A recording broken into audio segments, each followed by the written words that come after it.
Ramona the Pest by Beverly Cleary, Chapter 2. Show and Tell. Ramona looked forward to many things. Her first loose tooth, riding a bicycle instead of a tricycle, wearing lipstick like her mother, but most of all, she looked forward to show and tell. For years, Ramona had watched her sister Beezus leave for school with a doll, a book, or a pretty leaf to share with her class.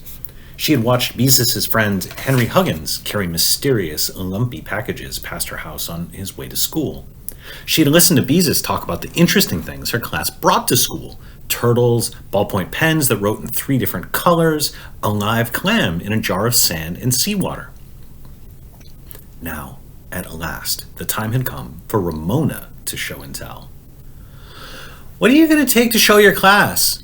she asked Beezus, hoping for an idea for herself. "Nothing," said Beezus, and went on to explain. "Along about the 3rd grade, you begin to outgrow show and tell. By the 5th grade, it's all right to take something really unusual, like somebody's pickled appendix or something to do with social studies. An old piece of fur when you study fur traders would be all right. Or if something really exciting happened, like your house burning down, it would be all right to tell about that. But in the 5th grade, you don't take an old doll or a toy fire engine to school, and you don't call it show and tell by then. You just let the teacher know you have something interesting." Ramona was not discouraged. She was used to Beezus' growing out of things as she grew into them. She rummaged around in her toy box and finally dragged out her favorite doll, the doll with the hair that could really be washed. "I'm going to take Chevrolet," she told Beezus.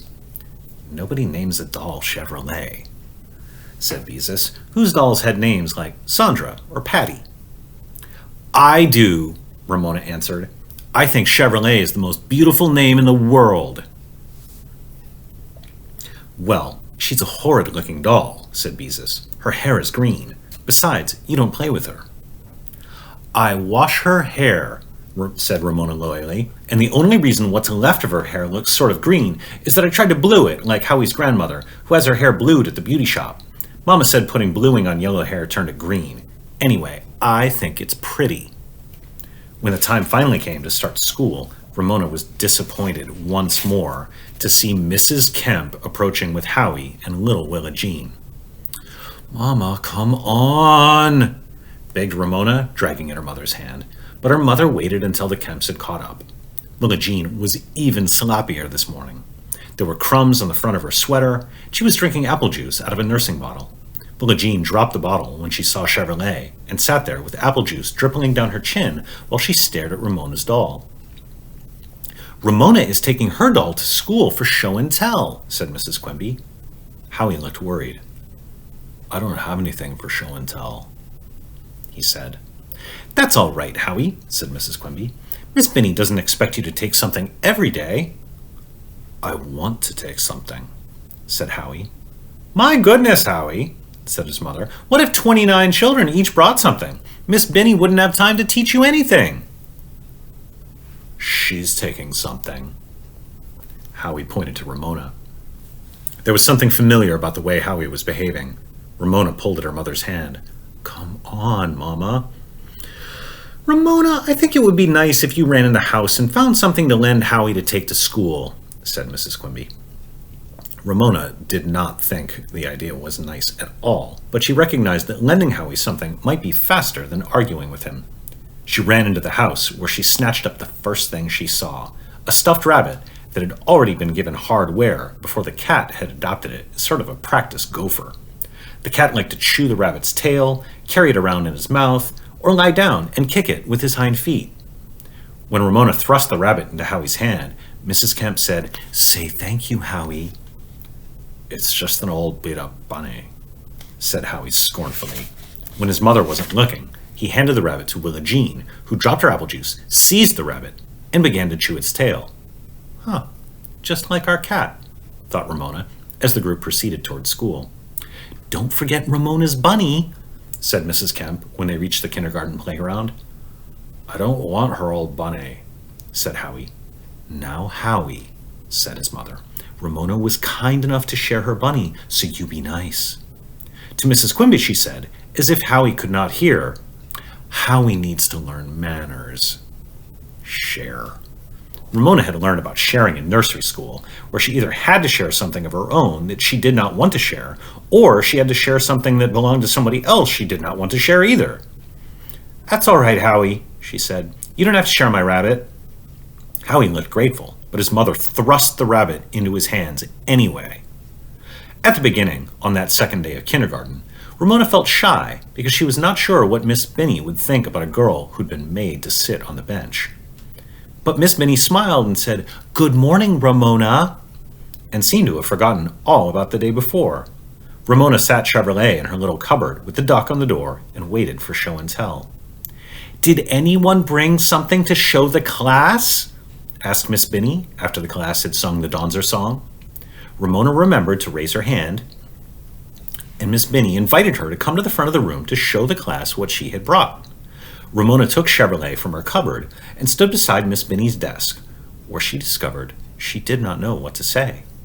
She looked to Miss Binny for help. Miss Binny smiled encouragingly. "Is there something you would like to tell us about your doll?" "I can really wash her hair," said Ramona. "It's sort of green because I gave her a blue rinse." "And what do you wash it with?" asked Miss Binny. "Oh, lots of things," said Ramona, beginning to enjoy speaking in front of the class. "Soap, shampoo, detergent, bubble bath. I tried Dutch cleanser once, but it didn't work." "What is your doll's name?" asked Miss Binny. "Chevrolet," answered Ramona. "I named her after my aunt's car." The class began to laugh, especially the boys. Ramona felt confused, standing there in front of 28 boys and girls who were all laughing at her. "Well, I did," she said angrily, almost tearfully. Chevrolet was a beautiful name. There was no reason to laugh. Miss Binny ignored the giggles and snickers. "I think Chevrolet is a lovely name," she said. Then she repeated, "Chevrolet." The way Miss Binny pronounced the word made it sound like music. "Say it, class." "Chevrolet," said the class obediently, and this time no one laughed. Ramona's heart was filled with love for her teacher. Miss Binny was not like most grown-ups. Miss Binny understood. The teacher smiled at Ramona. "Thank you, Ramona, for sharing Chevrolet with us." After a girl had showed her doll that talked when she pulled a cord in its back, and a boy had told the class about his family's new refrigerator, Miss Binny asked, "Does anyone else have anything to show us or tell us about?" "That boy brought something," said Susan of the springy curls, pointing at Howie. Boing, thought Ramona, as she always did when those curls caught her attention. She was beginning to see that Susan was a girl who liked to take charge. "Howie, did you bring something?" asked Miss Binny. Howie looked embarrassed. "Come on, Howie," encouraged Miss Binny. "Show us what you brought." Reluctantly, Howie went to his cupboard and brought out the shabby blue rabbit with the damp tail. He carried it to Miss Binny's desk, faced the class, and said in a flat voice, "It's just an old bunny." The class showed very little interest. "Is there something you would like to tell us about your bunny?" asked Miss Binny. "No, I just brought it because my mother made me." "I can tell you something about your bunny. It has lots of love. That's why it's so worn." Ramona was fascinated. In her imagination, she could see the cat lying on the carpet with the rabbit gripped in his teeth while he battered it with his hind feet. The look that Howie gave the rabbit was somehow lacking in love. Ramona waited for him to say that it wasn't his rabbit, but he did not. He just stood there.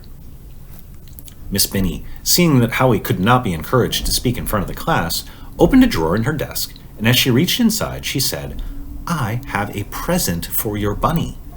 She pulled out a red ribbon, took the rabbit from Howie, and tied the ribbon around its neck in a bright bow. "There you are, Howie," she said. "A nice new bow for your bunny."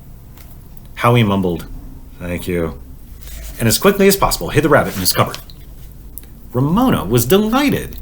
She felt that the red ribbon Miss Binny had given her old rabbit took the place of the present she had not been given the day before.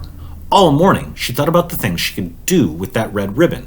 She could use it to tie up what was left of Chevrolet's hair. She could trade it to Beezus for something valuable, like an empty perfume bottle or some colored paper that hadn't been scribbled on. During rest time, Ramona had the best idea of all. She would save the ribbon until she got a two-wheeled bicycle. Then she would weave it in and out of the spokes and ride so fast the ribbon would be a red blur as the wheels went round. Yes, that is exactly what she would do with the red ribbon. When the noon bell rang, Mrs. Quimby, Mrs. Kemp, and little Will and Jean were waiting by the fence. "Howie!" Mrs. Kemp called out. "Don't forget Ramona's bunny!" "Oh, that old thing," muttered Howie, but he returned to his cupboard while Ramona walked along behind the mothers. "Howie needs to learn responsibility," Mrs. Kemp was saying. When Howie had caught up, he untied the ribbon and shoved the rabbit at Ramona. "Here, take your old rabbit." Ramona took it and said, "Give me my ribbon." "It's not your ribbon. It's my ribbon." The two mothers were so busy talking about their children needing to learn responsibility, they paid no attention to the argument. "It is not," said Ramona. "It is my ribbon." "Miss Benny gave it to me." Howie was so calm and so sure that he was right that Ramona was infuriated. She grabbed for the ribbon, but Howie held it away from her. "Miss Benny tied it around my rabbit's neck, so it's my ribbon," she said, her voice rising. "No," said Howie flatly and calmly. "Ribbons are for boys," Ramona reminded him. "Now give it to me." "It isn't yours." Howie showed no excitement, only stubbornness. Howie's behavior drove Ramona wild. She wanted him to get excited. She wanted him to get angry. "It is to mine!" she shrieked, and at last the mothers turned around. "What's going on?" asked Mrs. Quimby. "Howie has my ribbon and he won't give it back," said Ramona, so angry she was near tears. "It isn't hers," said Howie. The two mothers exchanged glances. "Howie, where did you get that ribbon?" asked Mrs. Kemp. "Miss Benny gave it to me," said Howie. "She gave it to me," corrected Ramona as she fought back tears. "She tied it on my rabbit's neck, so it's my ribbon." Anybody should be able to understand that. Anybody who was not stupid. "Now, Howie," said his mother, "what does a big boy like you want with a ribbon?" Howie considered this question as if his mother really expected an answer. "Well, I could tie it on the tail of a kite, if I had a kite." "He just doesn't want me to have it," said Ramona. "He's selfish." "I am not selfish," said Howie. "You want something that doesn't belong to you." "I do not!" "Now, Ramona," said her mother, "a piece of ribbon isn't worth all this fuss. We have other ribbons at home that you can have." Ramona did not know how to make her mother understand. No other ribbon could possibly take the place of this one. Miss Benny had given her the ribbon, and she wanted it because she loved Miss Benny so much. She wished Miss Benny were here now because her teacher, unlike the mothers, would understand. All Ramona could say was, "It's mine." "I know," said Mrs. Kemp, as if a brilliant idea had come to her. "You can share the ribbon." Ramona and Howie exchanged a look, which they agreed that nothing would be worse than sharing the ribbon. They both knew there were some things that could never be shared, and Miss Benny's ribbon was one of them. Ramona wanted that ribbon, and she wanted it all to herself. She knew that a grubby boy like Howie would probably let Will and Jean drool on it and ruin it. "That's a good idea," said Mrs. Quimby. "Ramona, you let Howie carry it halfway home, and then you can carry it the rest of the way." "Then who gets it?" asked Howie, voicing the question that had risen in Ramona's thoughts. "We can cut it in two so you may each have half," said Mrs. Kemp. "We're having lunch at Ramona's house, and as soon as we get there, we'll divide the ribbon." Miss Benny's beautiful ribbon chopped in two? This was too much. Ramona burst into tears. Her half would not be long enough for anything. If she ever got a two-wheeled bicycle, there would not be enough ribbon to weave through the spokes of a wheel. There would not even be enough to tie up Chevrolet's hair. I'm tired of sharing, said Howie. Share, share, share. That's all grown-ups ever talk about. Ramona could not understand why both mothers were amused at Howie's words. She understood exactly what Howie meant, and she liked him a little better for saying so. She had always had a guilty feeling she was the only person who felt that way. Now, Howie, it isn't as bad as all that, said his mother. It is too, said Howie, and Ramona nodded through her tears.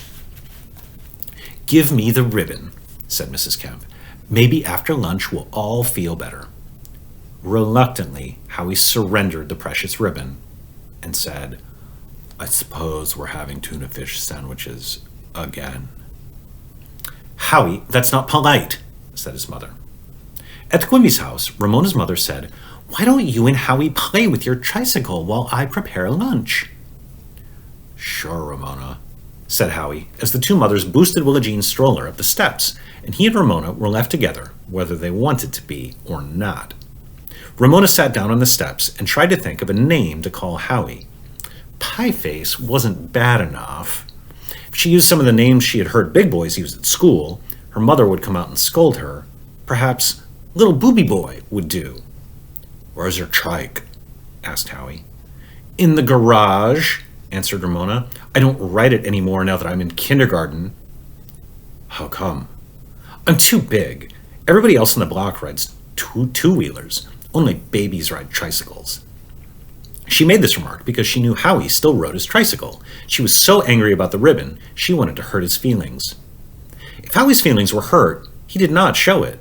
He seemed to be considering Ramona's remarks in his usual deliberate way. I could take off one of the wheels if I had some pliers and a screwdriver. Ramona was indignant. And wreck my tricycle? Howie just wanted to get her into trouble. It wouldn't wreck it, said Howie. I take the wheels off my tricycle all the time. You can ride on the front wheel and one back wheel. That way you'd have a two-wheeler. Ramona was not convinced. Come on, Ramona, coaxed Howie. I like to take wheels off tricycles. Ramona considered. If I let you take off a wheel, do I get to keep the ribbon? Well, I guess so. After all, Howie was a boy. He was more interested in taking the tricycle apart than he was in playing with any ribbon. Ramona was doubtful about Howie's ability to turn her tricycle into a two-wheeler, but she was determined to have Miss Binny's red ribbon. She trundled her tricycle out of the garage. Then she found the pliers and a screwdriver and handed them to Howie, who went to work in a businesslike way. He used the screwdriver to pry off the hub. With the pliers, he straightened the cotter pin that held the wheel in place, removed it from the axle, and pulled off the wheel. Next, he returned the cotter pin to its hole in the axle and bent the ends out once more so the axle would stay in place. There, he said with satisfaction. For once, he looked happy and sure of himself. You have to sort of lean to one side when you ride it. Ramona was so impressed by Howie's work that her anger began to drain away. Maybe Howie was right. She grasped her tricycle by the handlebars and mounted the seat. Look at the look on her face. So determined, Ramona. By leaning toward the side in which the wheel had been removed, she managed to balance herself and ride down the driveway in an uncertain and lopsided fashion. Hey, it works! She called out when she reached the sidewalk. She circled and pedaled back toward Howie, who stood beaming at the success of his alteration. I told you it would work, he bragged. I didn't believe you at first, confessed Ramona, who would never again be seen riding a babyish three-wheeler.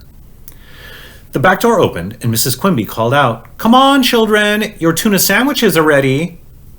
See my two-wheeler? Cried Ramona, pedaling in a lopsided circle.